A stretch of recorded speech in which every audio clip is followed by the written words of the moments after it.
तो आज मुरली सुनाते वक्त स्लोगन नहीं एक्सप्लेन किया था, है ना। तो छोड़ दिया था कि एक्सप्लेन आप अपना चिंतन मनन करेंगे। बाबा और परिवार का विश्वास पात्र और प्यारा बनने के लिए ऑनेस्टी चाहिए, दिल व दिमाग की। बाबा कहते हैं दिल और दिमाग में ऑनेस्टी हो तो बाप व परिवार के विश्वास पात्र बन जाएंगे। कई बार कई बच्चे ऐसे शब्द कहते हैं कि मुझे बाबा का प्यार अनुभव नहीं होता या परिवार का प्यार अनुभव नहीं होता, है ना। या कई बार कहते हैं कि मुझे नहीं लगता कि बाबा मुझे ट्रस्ट करते हैं। या परिवार में कई बार ऐसा कहेंगे आप समझते नहीं हो दीदी, है ना, हम तो बहुत विश्वास पात्र हैं, आप ही हमें ट्रस्ट नहीं करते हो। ऐसा कई बार सिद्ध करते हैं। ऐसा अनुभव होता है किसी को यहाँ, हाँ, कि दीदी ट्रस्ट नहीं करते या बाबा ट्रस्ट नहीं करते या हमें प्यार नहीं मिलता। तो बाबा ने हमें मुरलियों में ये बात समझाई है कि अगर ऐसा लगे कि हम पर विश्वास नहीं है तो सिद्ध मत करो, सिद्धि स्वरूप बनो, है ना। यदि कई बार हम सिद्ध करने जाते हैं ना कि आप समझते नहीं हो पर मैं राइट हूँ, मैं ऑनेस्ट हूँ, पर आपको शायद पता नहीं चल रहा। तो बाबा कहते नहीं, यदि किसी को नहीं पता चल रहा ना तो इसका मतलब अंदर कुछ गड़बड़ है। अंदर ऑनेस्टी में, सत्यता में कमी है। बाबा कहते उस सत्यता को लाओ, उस ऑनेस्टी को अपने अंदर धारण करो। जब वो करेंगे तो अपने आप ही सिद्धि स्वरूप हो जाएंगे। फिर किसी को भी हमें सिद्ध करने की ज़रूरत नहीं पड़ेगी कि आप विश्वास करो, आप प्यार करो। ऐसी आत्मा को बाबा का प्यार, परिवार का प्यार, बाबा का विश्वास, परिवार का विश्वास आप पे ही मिलता है। तो बाबा ने आज ये हमें समझाया।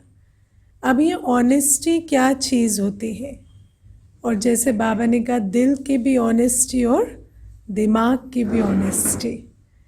तो सबसे पहले समझेंगे ऑनेस्टी क्या होती है। अब आप देखो, हम सभी कहते हैं कि हम बाबा के हैं, कहते हैं ना हम बाबा के हैं, हम बाबा की श्रीमत पर चलते हैं, या हम बाबा से वर्षा लेने के लिए यहाँ बैठे हैं। हमारा लक्ष्य है लक्ष्मी नारायण बनना। लेकिन अपने आप से पूछें इस बात में कितनी सत्यता है। क्या सचमुच मैं संपूर्ण बाबा को ही अपना संसार मानती हूँ? क्या सचमुच मुझे लक्ष्मी नारायण बनने का लक्ष्य है? क्या मैं संपूर्ण श्रीमत पर चलने का इंटेंशन रखती हूँ? श्रीमत पर चलने की ऑनेस्टी चाहिए। श्रीमत पर चलने का प्योर इंटेंशन रहता है। कई बार पवित्रता की धारणा का इंटेंशन नहीं है, पवित्र बनना नहीं चाहते, सिर्फ बताना चाहते हैं कि हम पवित्र बन रहे हैं, है ना। और मैं तो डिटेल में नहीं जाना चाहती, इसमें बहुत सारी बातें हैं, है ना। कई बार अपने कारण होते हैं, अपने संस्कार स्वभाव ऐसे होते हैं कि हम बाबा की श्रीमत को भी एक कवर की तरह यूज़ करते हैं, है ना, कि हम तो, हमारा इंटेंशन तो ज्ञान मार्ग में चलने का है या पवित्र बनने का है। लेकिन वास्तव में वहाँ ज्ञान या पवित्रता का कोई लक्ष्य नहीं है, लक्ष्य कुछ और ही चल रहा है। लेकिन बात इस तरह से करेंगे तो बाबा हमें कहते हैं कि पहले तो हम अपने इंटेंशन को, जब बाबा कहते हैं दिल की ऑनेस्टी, तो दिल की ऑनेस्टी माना हम पहले अपने प्योर इंटेंशन को चेक करें कि क्या सचमुच मेरा इंटेंशन बाबा की संपूर्ण श्रीमत पर चलने का है? क्या मुझे ऐसा इरादा है कि मैं बाबा की श्रीमत पर चलूं? और मैं आपको बताऊं, अगर आप इसकी ऑनेस्ट चेकिंग करेंगे तो ऐसा नहीं है ना। बाबा की श्रीमत में ऐसी बहुत सारी बातें हैं जिन पर हम चलने का इंटेंशन ही नहीं रखते हैं, है ना। तो बाबा कहते हैं चाहे मोह जीत बनने की बात है, पवित्र बनने की बात है, देह अभिमान को त्यागने की बात है, क्या सचमुच मेरा इंटेंशन है? क्योंकि कई बार हम कहते हैं हो नहीं रहा है, पर होगा तो तब ना जब इंटेंशन होगा, है ना। हम कहते हैं ये हो नहीं पा रहा है, लेकिन हो क्यों नहीं पा रहा है? क्योंकि पहले तो इंटेंशन में ही ऑनेस्टी नहीं है। तो बाबा कहते पहले तो इसको चेक करो कि मेरा श्रीमत पर चलने का प्योर इंटेंशन है। इसको कहते हैं दिल की ऑनेस्टी। और बाबा ने मुरलियों में बहुत सुंदर एक बात समझाई है। जैसे सारा जो इक्विपमेंट होता है ना, ये बिजली है, पंखा है, अपने आप ही इलेक्ट्रिसिटी से चलने लगता है। ऐसे ही बाबा की श्रीमत पर चलने की शक्ति प्योर इंटेंशन वाली आत्मा को स्वतः मिलती जाती है। जिसका इंटेंशन में प्योरिटी है ना, उसको वो प्योरिटी ऑफ इंटेंशन शक्ति की तरह मिलता जाता है। और श्रीमत पर चलने का बल उस आत्मा को स्वतः मिलता है, नेचुरल। ऐसा लगेगा जैसे बाबा हाथ पकड़कर, उंगली पकड़कर चला रहे हैं, जैसे बाबा पंप भर के उड़ा रहे हैं। तो ऐसा अनुभव होता है उन बच्चों को जिनके अंदर ये श्रीमत पर चलने की ऑनेस्टी होती है ना। फिर बाबा कहते एक तो ये इंटेंशन श्रीमत पर चलने का, इसमें ऑनेस्टी हो। दूसरा बाबा कहते ऑनेस्टी माना ईमानदारी, है ना। यहाँ तो वफादारी की बात हुई। पहली वफादारी कि मैं बाबा के साथ वफादार हूँ, मुझे बाबा का बन कर रहना है। दूसरी ईमानदारी। आप देखो दुनिया में भी जब हम सर्विस करते हैं या हम जॉब करते हैं तो कहते हैं ना ये ऑनेस्ट ऑफिसर है। तो ऑनेस्ट ऑफिसर मतलब कौन होता है? जिसको जो खजाने मिले हैं ना, जो भी कुछ उनके ट्रस्ट में दिया गया है, उनके ट्रस्ट पर जो पैसा है या उनके पास जो भी पावर है, वो उस पावर को, उस पैसे को, उस बजट को कार्य में लगाएं और उसको वृद्धि करें, उसको बढ़ाएं। उसको कहते हैं ऑनेस्ट या ईमानदार कर्मचारी या मैनेजर या ऑफिसर, है ना। तो बाबा हमें कहते हैं ऑनेस्टी माना खजाने जो हमें मिले उसको कार्य में लगाना, उसको बढ़ाना, है ना। माना बाबा ने हमें क्या क्या खजाने दिए? बाबा ने हमें ज्ञान का खजाना दिया, गुणों का खजाना दिया, शक्तियों का खजाना दिया। हम पहले समय को खजाना नहीं समझते थे। बाबा ने हमें समय की वैल्यू समझाई। बाबा ने हमें अपने तन, मन, धन की वैल्यू समझाई कि इससे श्रेष्ठ कर्म किए जा सकते हैं। हम पहले क्या समझते थे? तन तो भोगवाद के लिए है, तन तो अपने प्लेजर एंड एंजॉयमेंट के लिए है। जीभ क्यों है? खा खा के शरीर को खराब करने के लिए, है ना। कान क्यों है? सुन सुनकर कान बहरे हो जाए तब तक इंद्रिय सुख लेते रहो। आँख क्यों है? देख देख कर आँखें अंधी हो जाए तब तक इंद्रिय सुख लेते रहो। शरीर क्यों है? शरीर को अब्यूज़ कर करके इंद्रिय सुख लेते रहो। हम तन को ऐसा ही समझते थे, तन को हम अब्यूज़ करते थे। बाबा ने क्या बताया? बाबा ने कहा ये तन अनेकों को सुख देने के लिए, सेवा करने के लिए मिला है। ये आँखें क्यों मिली हैं? ताकि हम इससे शुभ देख सके, है ना। शरीर को देखते आत्मा देख सके, ये आँखें इसलिए मिली हैं। कान क्यों सुने? बाबा का मीठा ज्ञान सुनने के लिए मिले। मुख मिला है वरदान देने के लिए, है ना। तो बाबा ने हमें तन की वैल्यू समझाई। हमें तन की वैल्यू नहीं पता थी, हमें अपने मन की वैल्यू भी नहीं पता थी। हम पहले सोचते थे मन क्यों है? मन तो पास्ट में फ्यूचर में जाके चिंताएं भय में डूबने के लिए है। लेकिन बाबा ने कहा ये जो मन है इसको मन मना भव कर कर तुम इससे विश्व परिवर्तन कर सकते हो। तो बाबा ने हमें हमारे तन की मन की वैल्यू बताई। धन हम पहले समझते थे हमारा धन हमारे बच्चों के लिए, हमारे परिवार वालों के लिए, हमारे अपने इंद्रिय सुख के लिए। बाबा ने कहा ये धन भारत को स्वर्ग बनाने में यूज़ हो सकता है, भारत को स्वर्ग बनाने में, उसकी प्राचीन महिमा को वापस लाने में यूज़ हो सकता है। तो बाबा ने हमें हमारे धन की वैल्यू बताई। हम पहले सोचते थे टाइम पास करना है, क्या कहते थे, टाइम पास कर रहे हैं, झग मार रहे हैं, है ना, कई कहते हैं हम झग मार रहे हैं, टाइम पास कर रहे हैं। अब बाबा ने हमें हमारे टाइम की वैल्यू बताई कि एक एक सेकंड, एक एक श्वास हम सेवा में और याद में सफल कर कर अपना और अनेकों का भाग्य बना सकते हैं। तो बाबा ने हमें हर चीज़ की वैल्यू बताई, तन की, मन की, धन की, और बाबा ने खजाना दिया ज्ञान का, गुणों का और शक्तियों का। लेकिन हमें ये समझना है क्या हम ऑनेस्टी रखते हैं, क्या हम अपने तन मन धन को बाबा से मिले ज्ञान गुण शक्तियों के खजाने को कार्य में लगाकर उससे सुकर्म बना रहे हैं। इतना कुछ बाबा ने दिया, इतना महत्व समझाया, क्या हम उसमें ईमानदारी रखते हैं? क्या हम सचमुच बाबा को उसकी पालना का रिटर्न दे रहे हैं? हाँ, बाबा ने इतना समझाया, इतना खजाना दिया, और हमने क्या किया, लेके तिजोरी में रख दिया। उसको कार्य में लगाकर स्व कल्याण और विश्व कल्याण कर रहे हैं हम। ये हमें पहले चेक करना होता है। अगर हम तन मन धन समय श्वास संबंध ज्ञान गुण शक्ति के खजाने को यदि हम कार्य में नहीं लगा रहे, उससे स्व कल्याण और विश्व कल्याण नहीं कर रहे, तो हमें क्या कहा जाएगा, डिसऑनेस्ट, है ना, उसको ऑनेस्टी नहीं कहा जाता, है ना। मानो अगर हम ये भी कहते, आप एक ऑफिसर को बिठा दो एक कुर्सी पर, है ना, वो कहे मैं और तो कोई करप्शन नहीं कर रहा, बस मैं अपना काम नहीं कर रहा,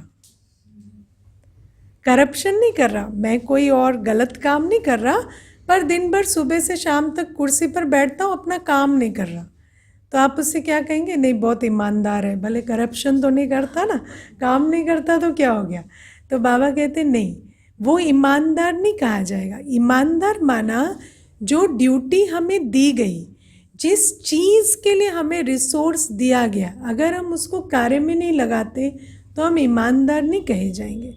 तो बाबा कहते तुम्हें ऐसे ही नहीं दिया, दुनिया में इतनी आत्माएं भटक रही हैं, उनको ये ज्ञान का खजाना गुणों का खजाना मिला क्या, नहीं मिला।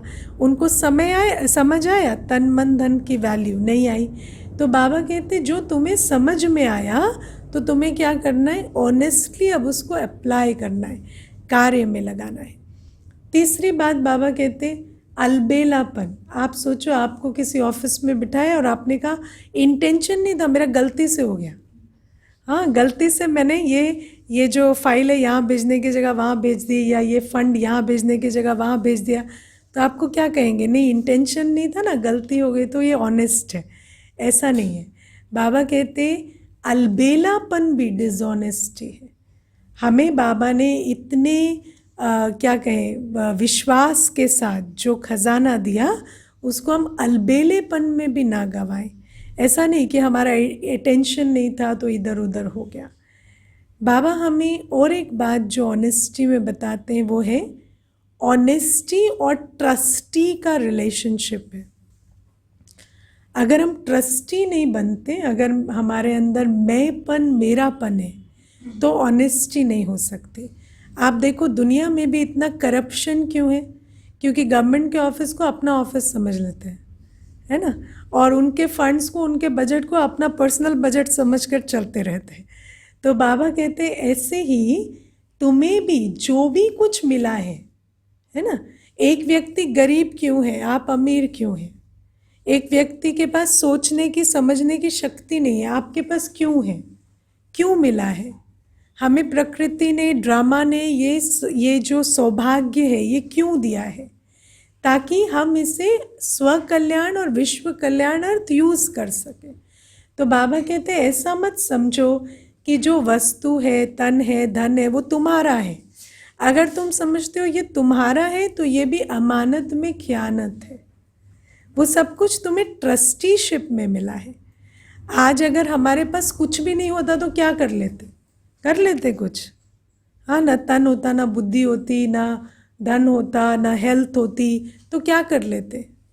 हाँ, दुनिया में ऐसे कितने लोग हैं जिनके पास कोई भी सौभाग्य नहीं है, तो वो क्या कर लेते हैं? दुखी होकर जीते हैं ना।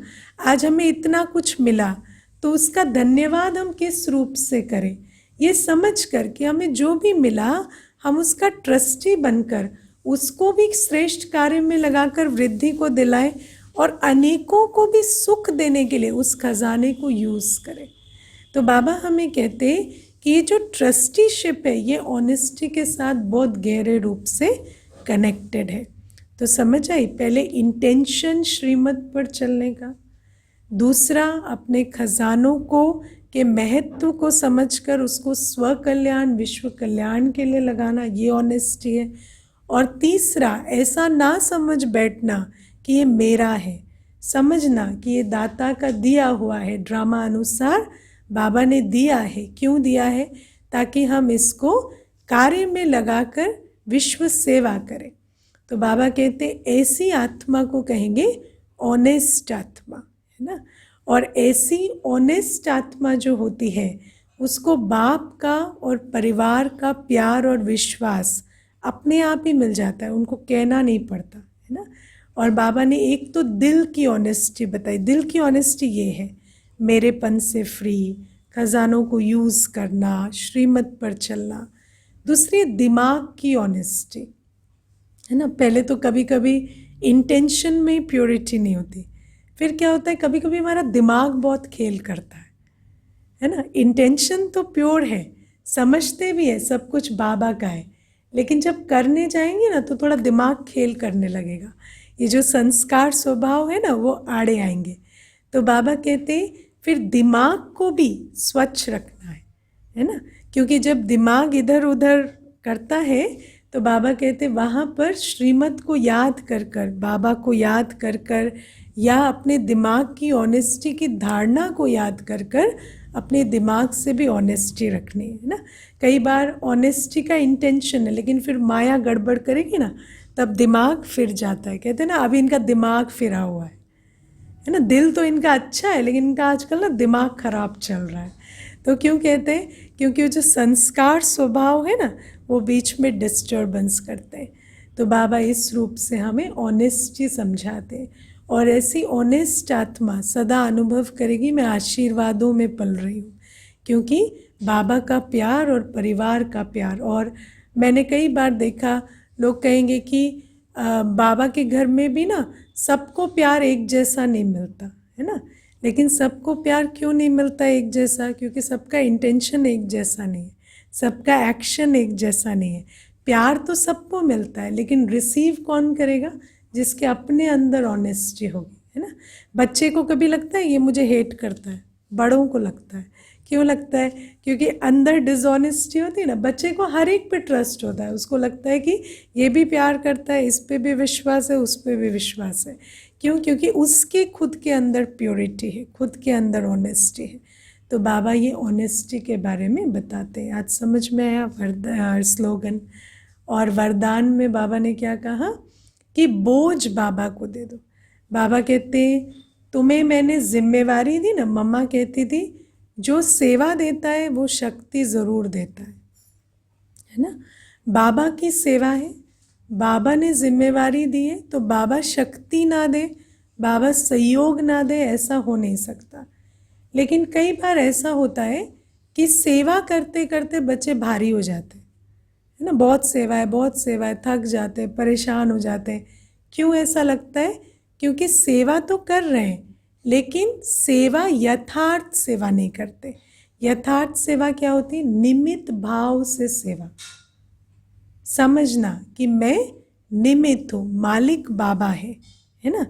तो वो जो क्या क्यों के क्वेश्चंस है ना, बोझ है ना सेवा का, क्या होगा, कैसे होगा, जिम्मेवारी का बोझ बाबा कहते मुझे दे दो, तुम कार्य करो। लेकिन क्या होता है, हम सेवा करते हैं और करते हैं बहुत मैंपन में, मैं कर रहा हूँ, मुझे जिम्मेवारी मिली है, मुझे करना है ना, सारी दुनिया को मुझे बदलना है ना। आपको नहीं बदलना है, बदलना है बाबा को। बाबा का काम है, हमारा तो छोटा सा काम है निमित्त बनकर अपना कार्य करना। तो बाबा कहते हैं ये जिम्मेवारी का बोझ जब बाबा को दे देते हैं, क्या क्योंकि क्वेश्चन में नहीं जाते तो हल्के रहकर सेवाएं कर सकते। और बाबा ने आज दो और बातें जो मुझे बहुत अच्छी लगी, बाबा ने कहा जो विकर्माजीत बनने की बात बाबा ने कही, तो लाइनें मैं पढ़ देती हूँ। बाप कहते हैं कल पहले मुआफिक तो जो विघन पढ़ने होंगे वो पढ़ेंगे, पहले थोड़ी पता पड़ता है, फिर समझा जाता है कल पहले ऐसे ही हुआ होगा। ये बना बनाया ड्रामा है, ड्रामा में हम बांधे हुए हैं। याद की यात्रा को भूल नहीं जाना चाहिए, इनको परीक्षा कहा जाता है। याद की यात्रा में ठहर नहीं सकते हैं, थक जाते हैं। गीत है ना, रात के राही थक मत जाना, सुबह की मंजिल दूर नहीं। इसका अर्थ कोई समझ न सके, ये है याद की यात्रा, जिससे रात पूरी हो दिन आ जाएगा। तो बाबा आज कहते कि ड्रामा में जो भी सीन आनी है ना वो आएगी, कोई बता नहीं सकता। मैं कभी कभी विचार करती हूँ, इतने मेट्रोलॉजिकल डिपार्टमेंट्स हैं लेकिन अर्थक्वेक आता है किसी को पता नहीं चलता।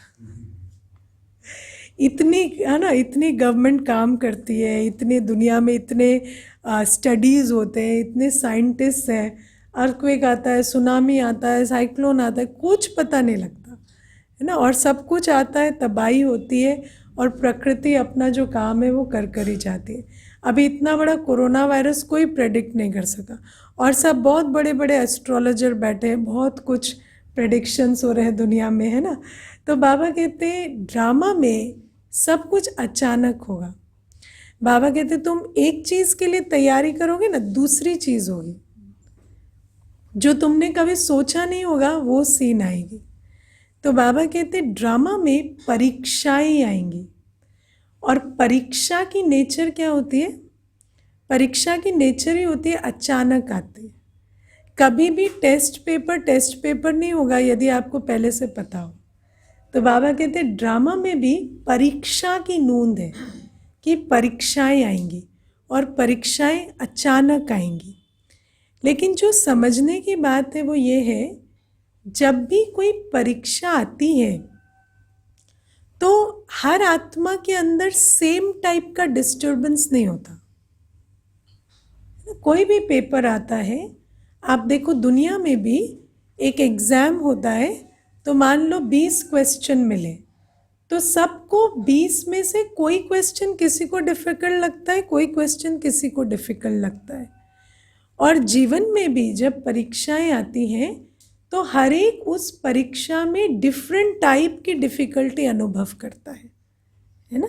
जैसे कई बार किसी को शरीर का पेपर बहुत बड़ा लगता है ना, किसी को संबंध का पेपर बहुत बड़ा लगता है, किसी को धन का पेपर बहुत बड़ा लगता है। मैं आपको एक छोटी सी बात बताती हूँ। एक भाई आते थे, तो उन्होंने मुझे कहा कि पत्नी और मेरी बनती नहीं है और संबंधों में प्रॉब्लम है, बच्चे भी उसके कारण बहुत सफ़र करते हैं। तो मैंने कहा कोई बात नहीं, आप ऐसे योग करो, और विधि बताई। फिर मैंने कहा चलो थोड़े दिन में ठीक हो जाएगा। फिर कुछ दिनों के बाद आए तो मैंने कहा कि घर में सब ठीक है? बोले हाँ घर में सब ठीक है, पर ऐसे खुश नहीं लग रहे थे।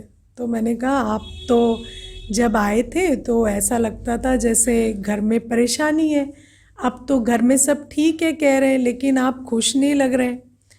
तो मुझे कहते दीदी घर में सब ठीक है पर वो इतना बड़ा अचीवमेंट नहीं है, लेकिन बिजनेस में प्रॉब्लम चल रही है, और बिजनेस की प्रॉब्लम बड़ी प्रॉब्लम है। ये घर वाली तो ठीक ना भी हो ना तो मुझे कोई ऐसा फ़र्क नहीं पड़ता।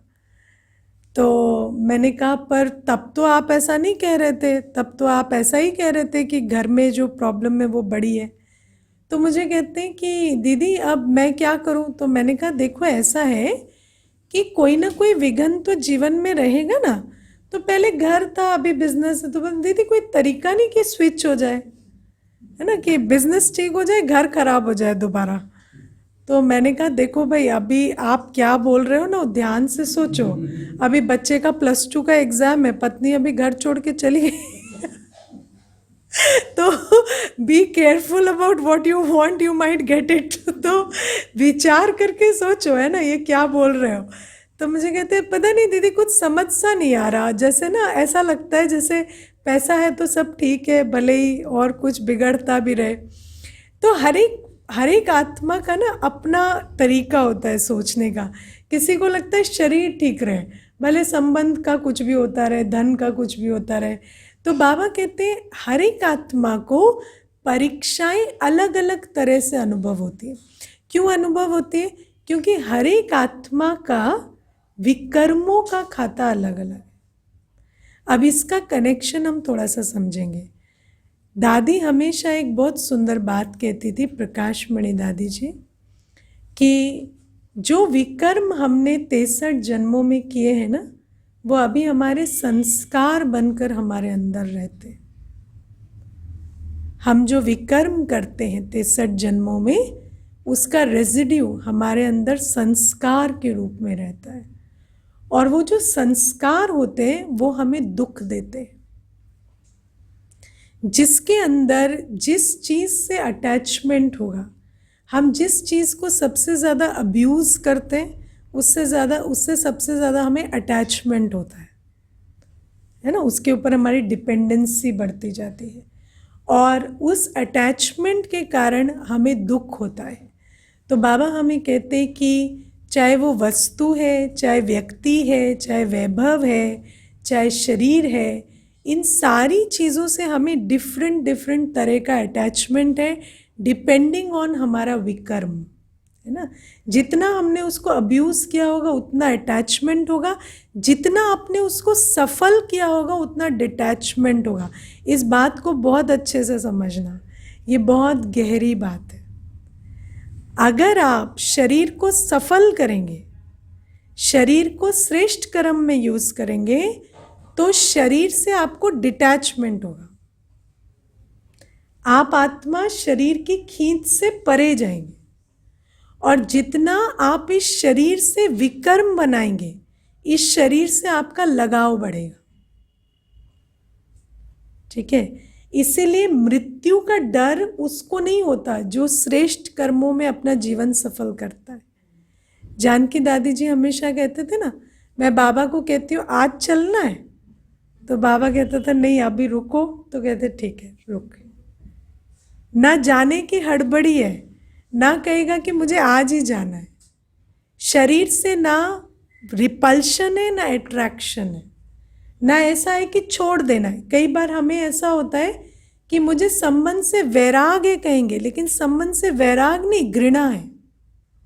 कहेंगे मुझे नहीं रहना है इनके साथ, इसीलिए बाबा मुझे ले चलो। लेकिन डिटैचमेंट माना इंडिफरेंस की स्टेट, जहां मुझे ना रहने में दिक्कत है ना छोड़ने में दिक्कत है। और वो स्थिति कब आती है? जब हम सफल करते हैं, जब हम किसी भी चीज में विकर्म बनाते हैं, तो वहां पर हमारा लगाव होता है। लगाव दोनों प्रकार से होता है, चाहे अट्रैक्शन चाहे रिपल्शन, चाहे लगाव का भाव हो चाहे घृणा का भाव हो, दोनों ही भाव जो है वो उसकी तरफ बुद्धि को खींचते हैं। तो बाबा हमें कहते हैं कि जिस भी वस्तु, व्यक्ति, वैभव या अपनी देह, अगर इनसे हमने विकर्म बनाया है, तो उस विकर्म के कारण हमारे अंदर लगाव की या रिपल्शन की स्थिति होती है। और बाबा कहते ऐसी स्थिति में जब माया के तूफान आएंगे, जब विनाश की लीला होगी ना, तो ये चैलेंज्ड होंगे, ये तन मन धन संबंध सब चैलेंज्ड होंगे। जब ये वस्तु, व्यक्ति, वैभव सब हिलेंगे और जब इनमें चैलेंजेस पड़ेंगे, तो उस समय पर हमारी स्थिति ऊपर नीचे क्यों होती है? क्योंकि हमने विकर्मों का खाता बनाया। और बाबा कहते यदि तुम अपने मन को योग लगाकर सफल करो तो तुम्हारा मन इन लगाव से फ्री हो जाएगा। यदि तुम अपने तन मन धन को सेवा में सफल करो, यदि तुम अपने शरीर को, संबंध को, संपर्क को सेवा में सफल करो, तो तुम इस श्रेष्ठ कर्म के बल से तुम इसके पुल से हट जाओगे। और जब ये अवस्था होगी तो चाहे ही तूफान आएंगे पर वो तूफान हमारी स्थिति को नहीं हिलाएंगे, जिसको बाबा कहते हैं विकर्माजीत स्थिति। क्योंकि वो जो विकर्म हमने किए हैं, जो संस्कार के रूप में आज हमारी बुद्धि को खींचते हैं, वो हमें और डिस्टर्ब नहीं करेंगे। तो बाबा कहते हैं कि ये जो परीक्षाएं आएंगी, परीक्षाओं में सफल कौन होगा? जो विकर्माजीत होगा। और विकर्माजीत बनने की आज 2 विधियां बाबा ने बताई, याद और सेवा।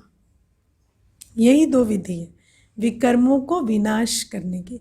और बाबा कहते जब भी परीक्षा आती है समझो कि मुझे बाबा को याद कर कर जो मैंने बल जमा किया है, और इस घड़ी भी अगर मैं बाबा को याद करूंगी तो मैं इस विघन को पार कर जाऊंगी। विघन की नेचर है, वो आता है, कुछ समय ठहरता है और चला जाता है। कोई भी विघन हमेशा के लिए नहीं रहता, ये विघन की नेचर ही नहीं है।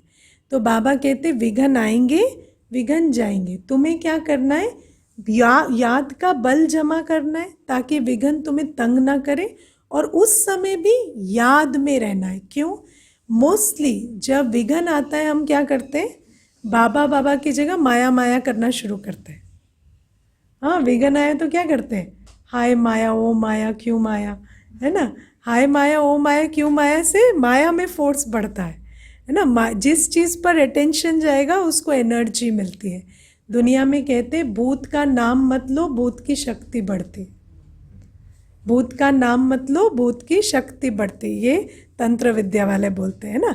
तो बाबा कहते हैं ऐसे ही अगर विघन आया और विघन का ही नाम लेते रहेंगे तो विघन की शक्ति बढ़ रही है, सारी आपकी एनर्जी और अटेंशन कहाँ जा रहा है? विघन पे जा रहा है। तो बाबा कहते हैं कि बाबा को याद करो। जब विघन आए ना, परीक्षा आई, तो बाबा को याद करो। लेकिन बाबा को याद कर कौन सकेगा? जिसको बाबा को याद करने की आदत होगी। अगर वो आदत नहीं बनाई होगी तो बाबा उस समय याद नहीं आएगा। तो समझ में आया अंत का पेपर कैसे पास करना है। मुझे याद है रमेश भाई साहब एक बहुत अच्छी बात हमेशा कहते थे बाबा हर मुरली में हमें विनाश के बारे में अवेयर कराता है, जागरूक कराता है, लेकिन बच्चों को ऐसा लगता नहीं है विनाश होगा, है ना। बाबा हमें विनाश काल के लिए तैयार कराता है, रोज़ युक्ति देता है, लेकिन उस युक्ति को हम धारण क्यों नहीं करते हैं? क्योंकि कहीं ना कहीं हमें ऐसा लगता नहीं है कि विनाश होगा। बाबा देखो अर्थक्वेक्स की, बॉम्ब्स की, सिविल वॉर की आज कितनी बात मुरली में कर रहे हैं, आसार भी दिखाई दे रहे हैं, पर फिर भी क्या मुझे ऐसा लगता है कि विनाश सामने खड़ा है, मुझे तैयार होना है? अगर लगेगा नहीं तो युक्ति अपनाकर तैयार कैसे होंगे? तो समझो वो घड़ी आई कि आई जब योग बल आवश्यक होगा, और योग बल से विजय प्राप्त करने के लिए हमें पुरुषार्थ करना होगा। तो उस समय के लिए अपने आप को तैयार करो। बाबा त्रिकालदर्शी है, बाबा को कल का पता है, वो हमें बता भी रहे हैं, और हम क्या कहते हैं? अभी तो ऐसा लगता नहीं है। हाँ, आप सोचो अचानक के कितने पेपर हमने देखे, डिमोनेटाइजेशन भी देखा, इतनी प्राकृतिक आपदाएं देखी, कोरोना वायरस देखा, फिर भी हमें समझ नहीं आता कि अनाउंसमेंट के बिना होगा सब कुछ, और जब होता है तब और कोई चीज़ काम में नहीं आती, योग बल काम आता है। और बाबा हमें रोज़ क्लास में बता रहे हैं कि याद की यात्रा पर अटेंशन दो, है ना। अपने तन को, मन को, धन को, बुद्धि को, सबको सफल करो, बाबा की श्रीमत पर लगाओ। लेकिन यदि हम नहीं करेंगे तो त्रिकालदर्शी के संतान होते भी समय हमें धोखा दे देगा। और आप सोचो किसी को, जैसे कोई ठगा जाता है ना, अगर कोई बहुत छोटे चोर से ठगा जाए जिसके बारे में उसको वार्निंग हो तो बड़ी बेइज्जती होती है ना। तो बाबा कहता है कि समय का चोर यदि हमें ठग ले जाए, जिस समय के हम रचयिता है, जिस समय का बाबा रचयिता है और जो समय का हमें रोज ज्ञान मिल रहा है, तो कितना खराब लगेगा, है ना। और लास्ट में यदि ये कहना पड़े सब मालूम था, रोज मुरली में आता था लेकिन किया नहीं, तो कैसा लगेगा, है ना। इसीलिए बाबा हमें रोज वार्निंग दे रहे हैं और हमें भी ध्यान देना है। मुझे आज एक और बात मुरली में लगता है मंथन करने की है। वैसे तो मुरली में 300 पॉइंट्स होते हैं, है ना, तो क्या क्या मंथन करें, तो वो तो मंथन अपने आप ही करना होता है। लेकिन हाँ, विधिवत एक क्लास करते हैं तो बाबा कहते हैं मुख्य मुख्य पॉइंट्स बुद्धि में धारण होंगी तब याद की यात्रा में रहेंगे, है ना। जैसे आज मुरली में भी समझाया कि जब पेट्रोल भरते हैं, है ना, तब तो उड़ान होती है ना। अगर पेट्रोल ही नहीं भरेंगे तो उड़ान कैसे होगी। तो बाबा कहते हैं बुद्धि में पॉइंट्स की धारणा होगी ना, तब बुद्धि उड़ेगी। अब पॉइंट्स की धारणा क्या होती है, कौन कौन सी पॉइंट है जिनको धारण करना है। मैं आत्मा हूँ, परमधाम निवासी हूँ, मेरा बाबा ही मेरा संसार है, मेरा बाबा सर्वशक्तिवान है, ऑल माइटी है। इस ड्रामा में अभी सतयुग आया कि आया, ये पॉइंट्स हैं, इनको हमें बुद्धि में धारण करना होता है। धारण करने के लिए पहले क्या करना होता है, चिंतन मनन करना होता है ना। कल मैं विचार कर रही थी आत्मा पर, तो कितनी सारे पॉइंट्स निकलती है ना। बाबा कभी कभी मुरली में कहते हैं कि 5 तत्व हैं, जल वायु अग्नि पृथ्वी आकाश। पृथ्वी सबसे ठोस है ना। उसके बाद है जल, है ना। उसके बाद है अग्नि वायु, उसके बाद है अग्नि, उसके बाद है आकाश। सटल सटल सटल होते जाते हैं ना, फाइन फाइन फाइन। अब उससे भी सूक्ष्म है आत्मा। अब आप सोचो, आकाश तत्व को आप देख नहीं सकते, छू नहीं सकते, और आत्मा कैसी है, आत्मा आकाश तत्व से भी सूक्ष्म है, पर वो भी है। जैसे आकाश तत्व देख नहीं सकते, छू नहीं सकते, आकाश कोई सिर्फ ऊपर थोड़ी है, यहाँ पे भी तो है ना, लेकिन उसको हम परसीव नहीं कर सकते 5 इंद्रियों से। ऐसे ही बाबा कहते हैं आत्मा जो है वो इससे भी सूक्ष्म है, और आकाश तत्व सूक्ष्म है। पानी ऊपर नहीं है, पानी ऊपर से नीचे आता है। आकाश तत्व क्या है, उड़ता है, ऊपर भी है। तो बाबा कहते हैं जो हल्की चीज़ है, सूक्ष्म है, वो उड़ जाती है, और आत्मा कितनी सूक्ष्म है कि परमधाम जा सकती है। तो यदि आप चिंतन करते हैं आत्मा क्या है, कैसी है, कौन है, बुद्धि में धारणा होती है, तो फट से योग लग जाता है। क्योंकि उड़ान का कनेक्शन किससे, जब एक एयरक्राफ्ट भी उड़ता है ना, तो पहले उसके नीचे वो उसको क्या बोलते हैं, जायरोस्कोपिक मूवमेंट बोलते हैं, पता नहीं क्या कहते हैं। तो वो मूवमेंट होता है जो गोल गोल वाला, जब वो होता है तो ऊपर उड़ता है। तो बाबा ऐसे ही कहते हैं, तुम जब यहाँ बुद्धि को चलाओगे ना, एक भी जो बाबा ने सत्य ज्ञान दिया है उसको चिंतन मंथन करोगे, उसकी बुद्धि में धारणा होगी, तो उससे तुम्हारी बुद्धि टेक ऑफ करेगी। और यदि हम कोई फ्यूल नहीं डालेंगे, ऐसे ही बाबा मेरी बुद्धि खींचो, बाबा की जगह बहुत है बुद्धि खींचने वाले, वो बैठ के खींचेंगे फिर बुद्धि, है ना। तो बुद्धि को बिजी करना पड़ता है, मेहनत करनी पड़ती है। इसीलिए तो बाबा कहते हैं ना, तुम्हें राजाई मिलेगी मेहनत से। तो मेहनत क्या है जो हम करेंगे, ये बुद्धि की मशीन को उड़ाने के लिए चिंतन मंथन कर कर इसको इतना सूक्ष्म बनाना कि ये लिबरेट हो सके। ऐसी मेहनत जब हम करेंगे तो हमारा योग इंस्टेंटली लगेगा। दुनिया में लोग कहते हैं ना, आज योग लगा, आज योग नहीं लगा। हमारे को कोई आशीर्वाद नहीं मिल रही योग की कि आज लगा आज नहीं लगा। हमें बाबा ने योगेश्वर बनाया, हम अभी चाहे तो अभी योग लग सकता है। हमें बाबा ने वो विधि बताई है, इसीलिए हम विधि से सिद्धि वाले हैं। हम पर कोई मेहरबानी नहीं हो रही है कि आज हुई कल नहीं हुई, है ना। आज 1 घंटा बैठे वेट किया, योग लगा नहीं लगा, नहीं। बाबा ने हमें विधि बताई, तुम जब विधि अपनाओगे तब सफलता पाओगे। ठीक है, तो आज याद रखेंगे विक्रमाजीत बनना है, योग बल से बुद्धि की मशीनरी को चलाना है और बोझ मुक्त रहकर सेवा करनी है और ऑनेस्टी रखनी है। ऑनेस्टी से बाबा का प्यार और विश्वास स्वतः ही मिलता है, हमें सिद्ध नहीं करना पड़ता। हम सिद्धि स्वरूप बन जाते हैं तो अपने आप ही सारी सिद्धियाँ मिल जाती है। सिद्धि स्वरूप बनना माना अपनी ऑनेस्टी की स्थिति में स्थित हो जाना। और बाबा कहते हैं मौत का कोई नियम नहीं है ना, ऐसा नहीं है कि मौत आपको अनाउंसमेंट करके आएगी, है ना, कभी भी आएगी। तो इसीलिए मौत से पहले मतलब अभी नहीं तो कभी नहीं। मौत से पहले यदि इंतज़ाम करना है तो अभी भी एवर रेडी। इसीलिए बाबा कहते हैं ना, अचानक के लिए एवर रेडी रहो, क्योंकि अचानक का कोई टाइम नहीं है। इसीलिए रेडी होने के लिए टाइम नहीं मिलेगा। हर सेकंड रेडी जो होगा ना, वो अचानक के पेपर को फेस कर सकेगा।